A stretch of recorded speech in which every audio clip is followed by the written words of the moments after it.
So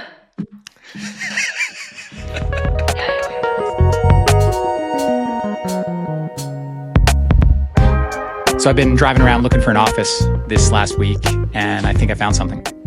What kind of space are you getting?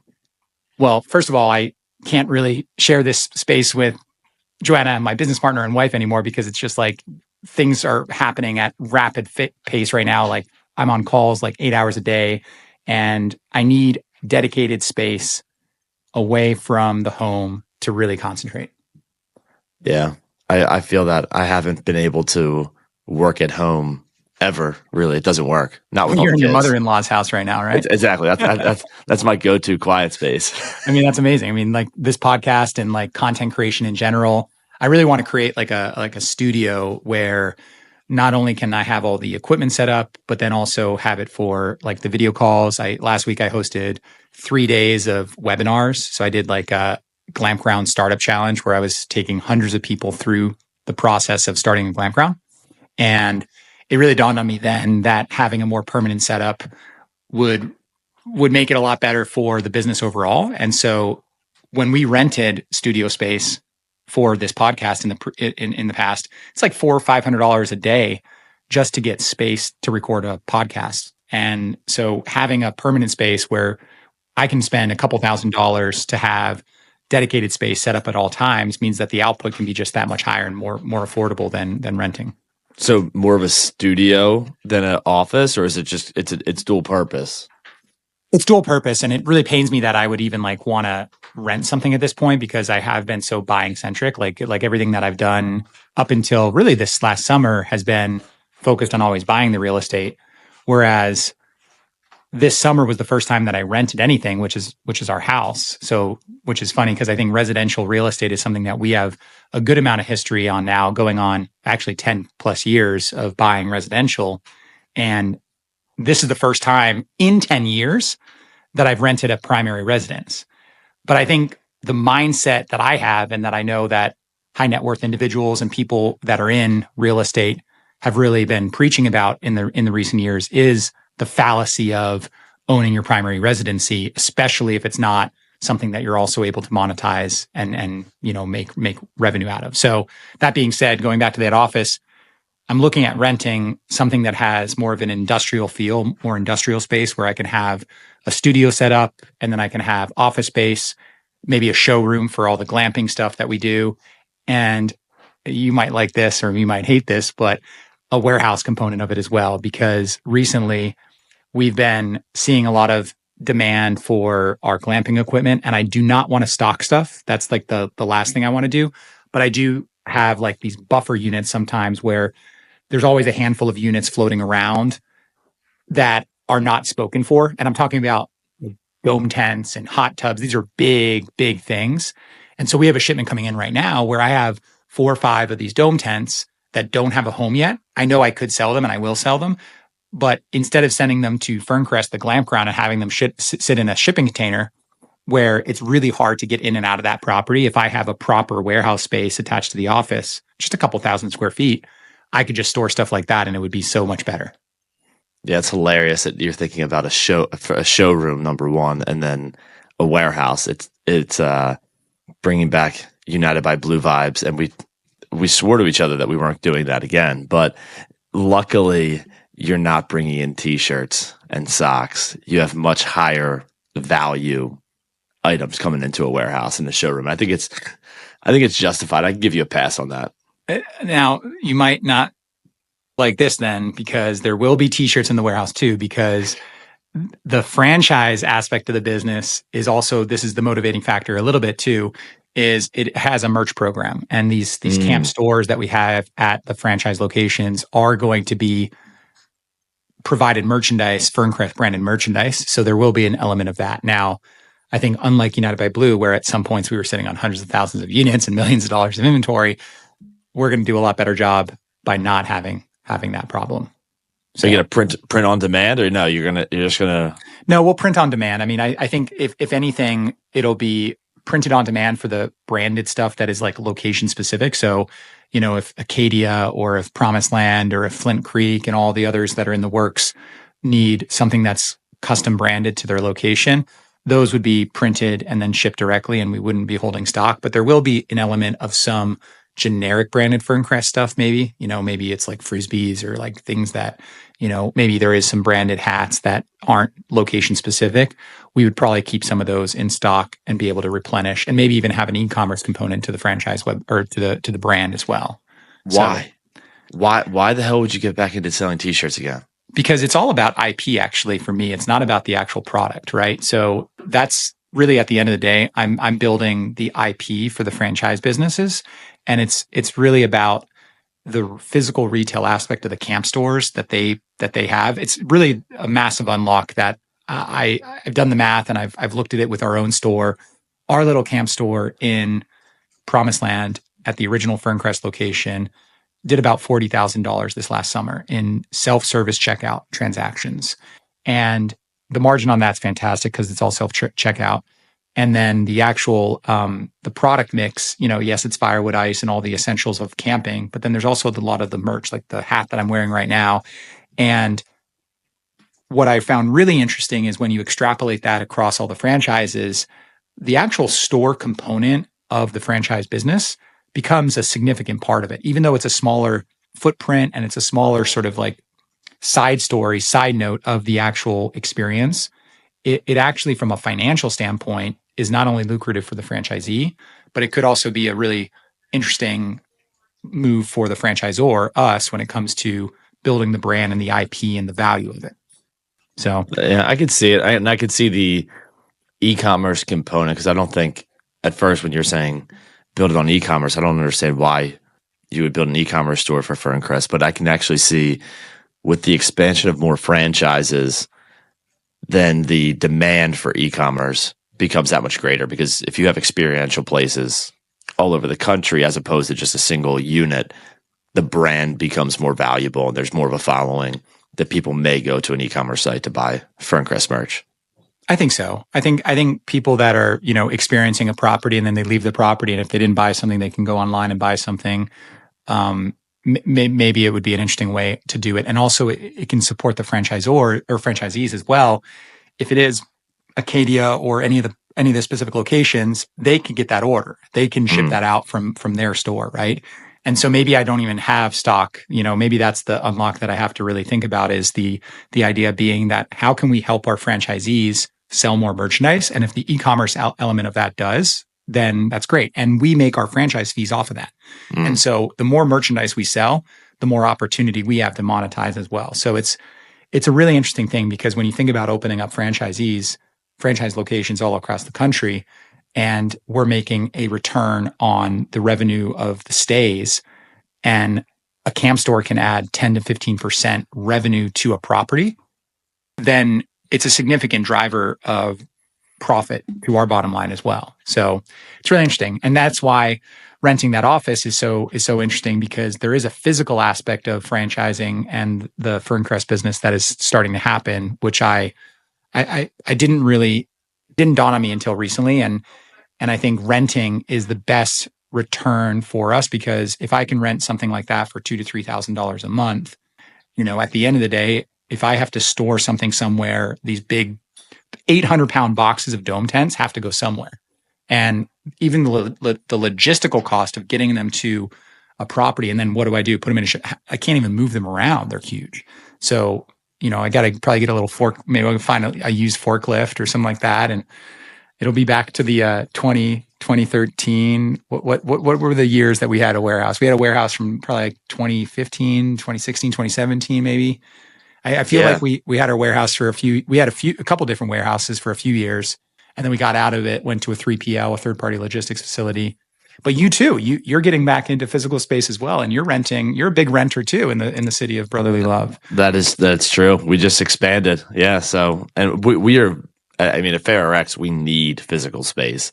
And as the business grows, we're going to need more physical space, and probably in other locations. So, our model, as much of what we do is the food delivery and the nutrition education, so much of what we need it's people, and those people all end up in the same facility. So, we're now about 5,000 square feet, and I think that's probably our template and our model for other markets and other cities. So And we'll continue to be renters, big time, because it makes the most sense. It's the most optionality that you can have in order to grow, to get out of it, or to downsize, or to change directions. That's the one. I think that's the thing that people fail to realize on the business side of real estate, is that owning is fantastic from an equity creation, from a, there's depreciation, there's tax benefits of owning real estate, but the switching cost is really high, especially for a business. And it's a little bit different than owning a primary residence. If you're going to buy a physical space for an office or for a warehouse, you better know that it's the right size, and it's not too big, it's not too small for your needs, and that if you needed to change out of that space, or you needed to change directions, you can be held down and kind of burdened by owning a physical piece of real estate. So I think that's an interesting spot that you're in, and I think renting makes the most sense for you where you're at right now. Because if you could probably get, will you just go after 1 year lease, 3 year lease, something short term? Something like that. I mean, the business is expanding so rapidly right now. I have no idea what the needs are. I know what my needs are now, but like in a year or two, it could be entirely different. I also don't want to create a bunch of bloated infrastructure around the business, because I do think that staying nimble is, the biggest lesson from United by Blue was, I think we just got so burdened by our overhead that it created lack of ability to maneuver and be flexible. And when COVID hit, it really became clear that was a big burden for us. We had an office that was $12,000 a month and things like that. And so I'm being uber careful, but I'm also recognizing the fact that the opportunity for us both in business and in life, because Joanna and I are, like I said earlier, we're renting our primary residence for the first time. And, we're spending a ton. Our primary residence, it almost seems very, very strange to have a $9,000 a month primary residence. Not that it's like that luxurious. It's just, we have a family now, and it's like, you gotta have the space. And so many people think that you're throwing away money at rent, but in reality, it's giving us the optionality, and it's giving us the flexibility. And most importantly, it's not tying up capital in a piece of real estate. And that's the big thing that a lot of people are, preaching about now, is the idea that your primary residence is not where you're going to make the return. If you're going to put in a couple $100,000 down payment to something, the return on that is so much better investing it into commercial real estate. Heck, the S&P, like other areas where you have more flexibility, but also other areas where you're not actually, that you're generating cash flow. And I think that's what we've learned from hospitality and things like that. Like I wouldn't buy residential anymore. Like I'm not interested in residential, not only for our own purposes, not only for our own family, but also for investment side of things. Like we sold, last year, we sold one of our houses that was a long-term rental. It was a single family. Those are the least interesting for me. Mm-hmm. And then we're thinking about selling the duplex that we have. We also have a triplex. And like all of these feel like they're more burdens, because the actual output that we can get from the input that we have in them is capped, or at least it's capped by the market. There's nothing we can do from a business perspective to make more money out of those. Yes, I know people might be like, oh yeah, you can make improvements. You can raise the rents. So what?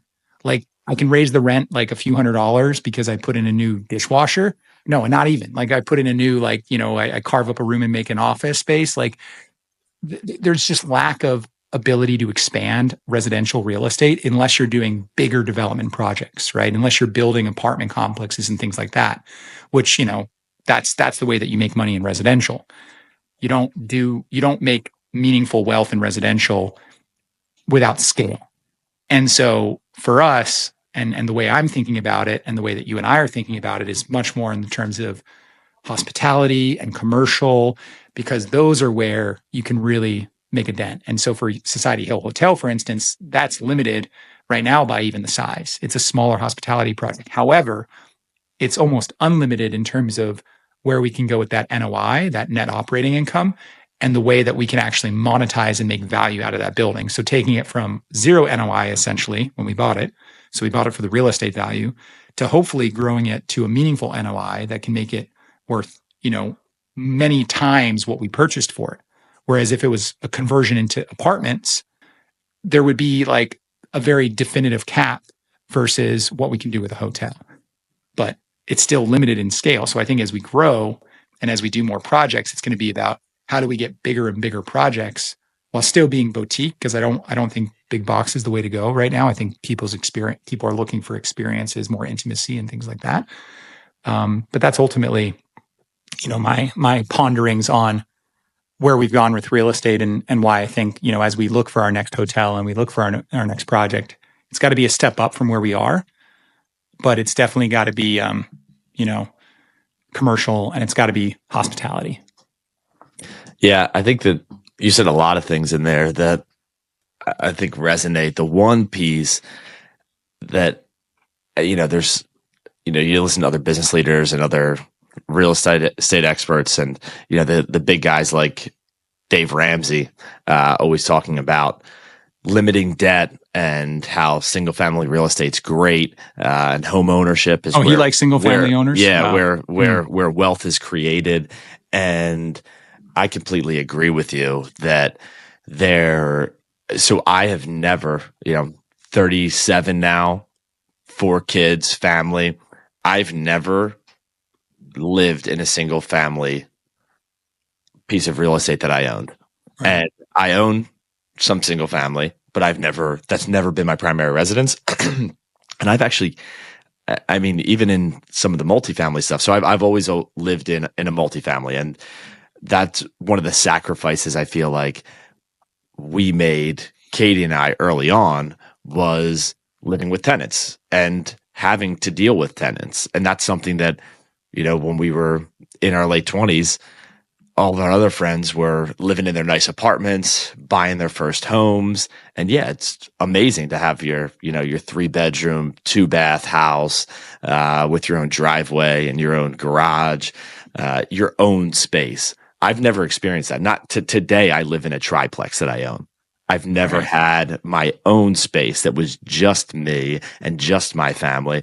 But those were sacrifices, and they still are sacrifices that I'm willing to make, because I think it's a better way to create wealth and to provide optionality long term. Whereas when you have a single family, yes, there's going to be asset appreciation, but you lose out on potential opportunities. Even that first house that we lived in, that we still own, that four-unit property in Philly, we actually kicked ourselves out of that house and moved in and rented, right? To a rental across the street, because it eventually got to the point. And again, this ties back to hospitality, is, the story of that house and how we took all of those units from long-term rentals eventually to short-term rentals. And it got to a point where I was looking at the numbers, and it made no sense for us to live there anymore, because I knew what I could rent it for short-term. You could upgrade your life and still make more money. I did. We moved. Katie was, I think, 7 months pregnant with Ella Rose, with our first, and we moved right before the baby was born, because we were able to get a nicer apartment in the same neighborhood, and like a luxury condo, essentially, like the nicest condo building in the area. You were able to get and then Airbnb your unit out and make money, as opposed. So I felt like living in my house that I owned was actually costing me money every month that I stayed in it, because I knew that if I were to live somewhere else and rent, I could make more than that rent by renting my unit short term. And that's exactly how it worked. And, I love that you are doing the same thing right now. Well, you beat me, because you made money on that. I'm still losing money on my situation. Mm-hmm. So I kept the house, right? It's a triplex that we left, but we had a really nice 4-bedroom, 4.5 bath in the triplex. Mm-hmm. And we left that. We rented that for $7,500. That was like our unit. And then we rented for $9,000. So my net is still negative 1,500, but we did upgrade our life in terms of the place that we live, the type of house and the neighborhood for essentially $1,500, right? Because and we who do you replaced know that. that and who do you know that has the equivalent of a $1,500 rent payment or mortgage payment? It doesn't exist. It's especially for the size house that you have. So it's an incredible move, and it makes sense.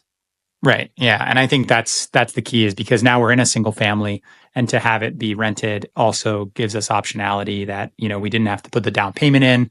We were able to just seamlessly move out of the unit that we own to a unit that we now rent. And now as we assess sort of our future too, we can make a change without a huge changing cost, right? There is essentially the changing cost is the moving cost, even the security deposit and all those things. There's no legal fees. There's no closing costs. There's no transfer taxes.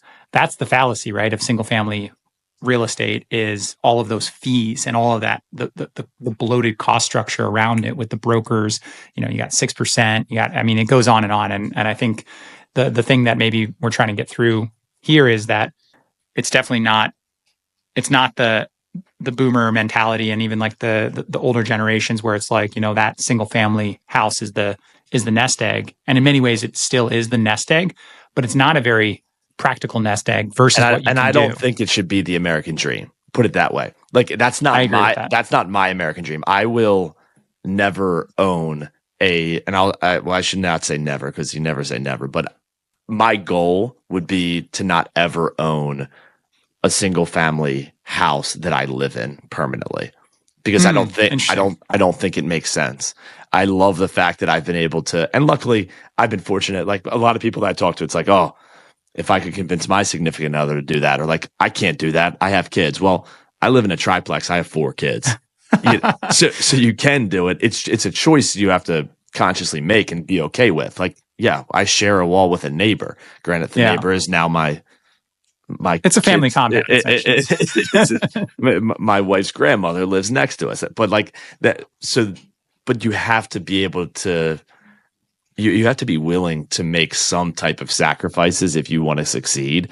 And for me, living in a triplex, living in a quadplex, not having to be tied to a single family as with a mortgage has always been a benefit and a sacrifice I've been willing to make. And I think it's, in a lot of ways, has gotten us where we're at right now, because I would not be in the position I'm in business or personally, financially, without the first property we ever bought. Because buying our first place was a total mindset shift for me when it came to understanding real estate, and then eventually understanding hospitality.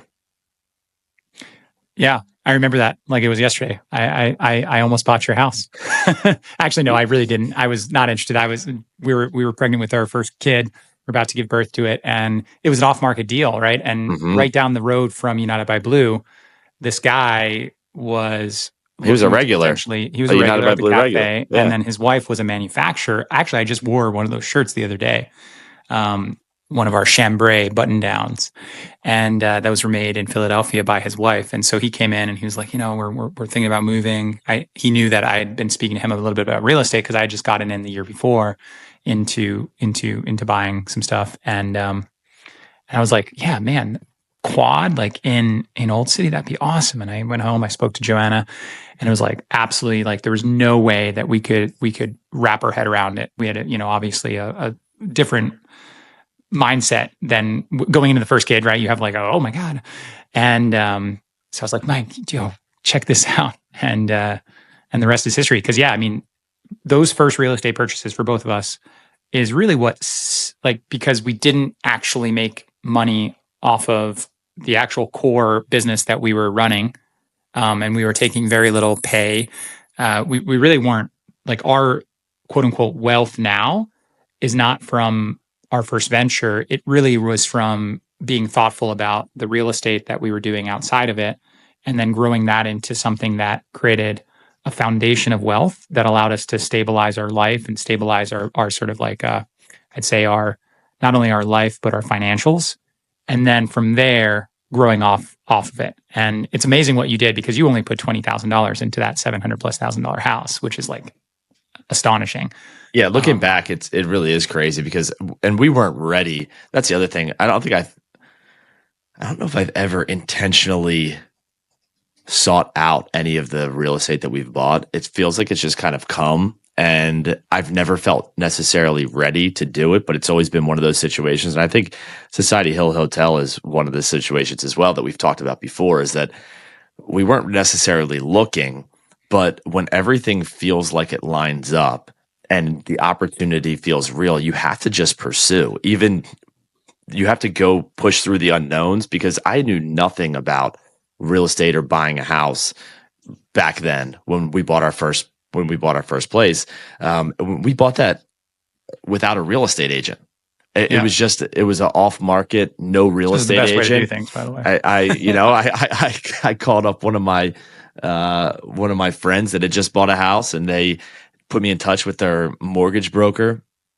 And he set us up with a mortgage, and we were able to get in that place. Yeah, we bought a $700,000 quadplex, and we had very little income to show. So we had to pull all kind of interesting financial tricks in order to qualify for the debt to income ratio to show that we would be able to afford it. But the interesting thing with multifamily, as a first house, is claim the rental, right? You can claim 70% of the rental of the units that you're not occupying. So all of a sudden we were able to say, well, 3 of these units are going to be rented and were currently rented when we bought the place. So we were able to claim that as additional income and we just slipped in to the under, because after a certain value, a loan becomes a jumbo loan, and it doesn't qualify for FHA. So we were right on the limit of what qualified for FHA, which for anybody that's listening, it's not familiar, it's the first time home buyer program. You're able to get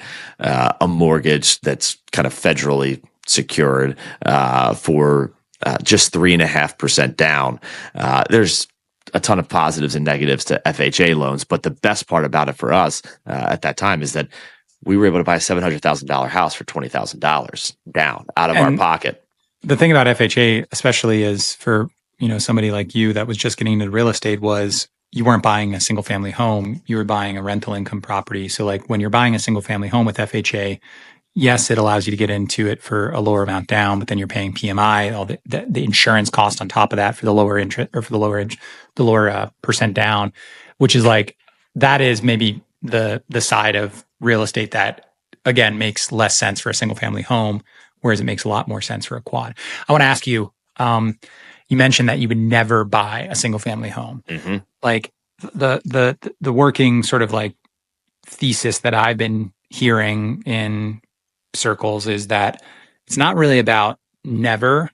It's about, you have to have like, almost like that has to be insignificant to your, so many people, like when you buy a single family home, that down payment is the majority of your liquid cash, right? People save up to buy a single family home. Do you have a number? Do you have like a net worth number that you would have to be at to justify buying a single family home? And like, would you just have to be like a sort of an FU like number where it's like, I got so much money, I'm just going to buy a single family home? That's a great question. And maybe my mindset will shift around this, but I would like to believe that when I'm at that point where I feel like, when I've unlocked FU money, I know where you're going with this. Yeah. That I don't want to be tied to a single family house. You almost want you want more flexibility, not less. Yeah, I would rather spend $20,000 a month, rent an absolutely baller place, and know that, all right, if I want to leave that place, or that place needs some type of crazy work eventually, or I'm looking for something different. I had a pool and a hot tub, and now I want a fucking water fountain or something. I don't know. Like when you get to that level, like what more do you really want? And I would still love to have the optionality that I'm not tied to a specific spot, because I think that there is, and even from a location perspective, I don't know where the kid's going to be, and I'm going to want to be around them. And if I have kids in different states, or which I hope doesn't happen. But if they're spread out or different countries, I mean, you grew up, in different countries with your family still to this day. I would love to have a rental in different parts of the world. Yeah, yeah. I hear you on that. I agree. Even a vacation home. The same. I've changed my mind on this too, because I've always dreamed about having vacation homes that I owned. Like you and I spent a ton of time skiing, you skiing, me snowboarding. I can't ski. In Utah, yeah. In Utah. And I absolutely love Utah. Like Salt Lake City, that area, Little Cottonwood Canyon. I was, for years, I'm like, I want a winter house in Little Cottonwood to go snowboard all winter long, bring the kids out there.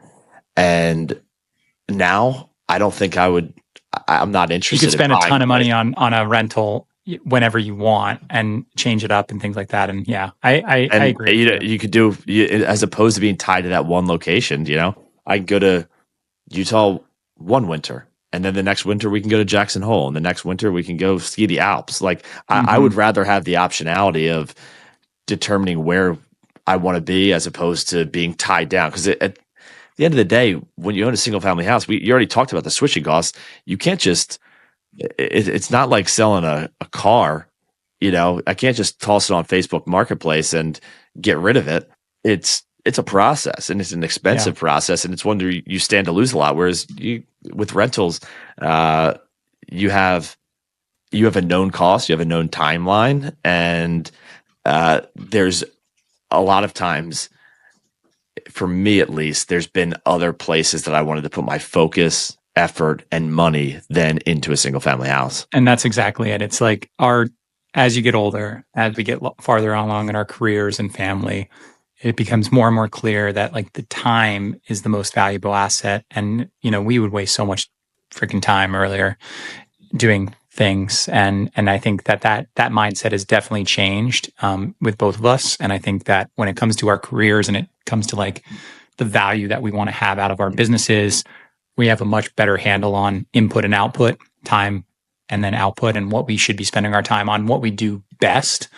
And then on the real estate side of things, it's the same thing. It's input, output. Like, the last thing we want to do is, do smaller projects or own assets that, even if it's a rental for fun, like you said, a ski house, how much time does that actually take? How much brain power does that actually take for you to think about, oh, there's a big snowstorm coming. I wonder if my heater's running so my pipes don't freeze and all that type of stuff, right? Mm-hmm. And so unless it's like such a big part of your life that like that's what you care about, but you don't care about, like you don't want to deal with that type of stuff. You want to go have fun with your family. So I get it 100%. So I'm going skiing actually in Vermont in March. We booked a trip. No way. Yeah, first family Stowe, or where are you going? Yeah, Stowe. We're gonna do Stowe. So we rented, or we're actually doing a hotel, a big suite, like a multi-room suite in a hotel for the family, and it's actually a really cool chain of hotels that it's called Lark, Lark. Okay, and they are boutique, and they are they have a few dozen actually across the country. I hadn't heard of them before Joanna found them, and they look really cool. I think I can learn a lot from a concept like that. So I'm excited to see it. Who will get on the mountain? Will everyone ski? Rexford and Reagan will, the 8 and 6, but then I gotta decide what Brad. He's 2, so it's gonna be hit or miss on that. I'm gonna try. I don't know. Like I know 2-year-olds can try, but I'm not sure if that's going to work out. So it could be a disaster, a very expensive disaster to all fly up to Vermont to go skiing for a few days and have 3 kids that are 8, 6, and 2. But I guess that's what you got to do. I might have to crash that trip. We'll talk about that more later. Yeah, let's do it. But I think that's it for now. I think that's the pod. All right, good deal.